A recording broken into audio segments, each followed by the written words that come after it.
Once upon a time, in a small village by the sacred Ganges River, there was a boy named Samar, born blind in both eyes. His mother believed he was a blessing from Lord Shiva. "Only those who don't see the world with their eyes," she'd whisper, "can truly see it with their heart." But the villagers didn't believe that. They pitied him, avoided him. The children mocked him, calling him the boy of darkness. Yet Samar never cried. He always smiled. He learned to feel the wind to sense the weather, listened to the river to predict the tide, and read people's hearts by simply touching their hands. Over time, the villagers gave him a new name, the boy who listens. When Samar was 12, his parents died from a sudden illness. Orphaned, he found shelter in an old temple at the edge of the village. There, an old sage named Mahadev took him in. Mahadev didn't teach him weapons or scriptures. Instead, every morning, he asked just one question. "What did you see today?" And Samar would always answer with things no one else noticed. "I saw a bird that sings, but it sings out of sadness. I saw the river pretending to be calm, though its heart is angry. I saw a man laughing while his soul was breaking." Mahadev would smile.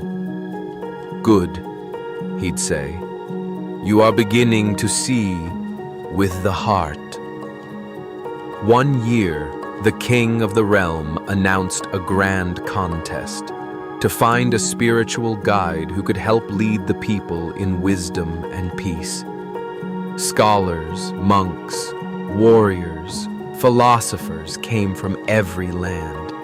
They debated, they lectured, they boasted. Quietly, Samar asked to participate. Everyone laughed. A blind boy leading a kingdom. Absurd! But the king, intrigued, gave him one chance to speak. Samar stood before the court, his eyes pale and clouded, facing the golden throne. "Your Majesty," he said, "I cannot guide you in the daylight, but when darkness comes, I can be your eyes." Silence fell over the court. The king gave him one final test. "I will blindfold you further, take you far from the palace, and leave you in the night. If you can find your way back, I'll believe you truly see what others cannot." And so it was. Samar was blindfolded, placed in a carriage, and taken deep into the unknown. They left him by the edge of a forest. Midnight. Alone. No one expected him to return. 3 days passed.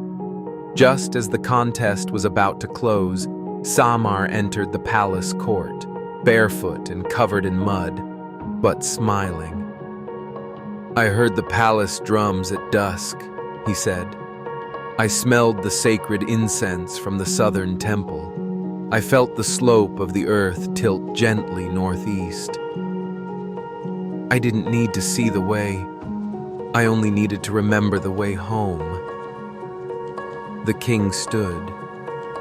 He had no words. From that day on, Samar was called the guide in the darkness, not a priest, not a scholar, but a soul people turned to when their own hearts felt lost. It was said he could feel pain through a breath, detect lies through a heartbeat, and heal with just a single touch.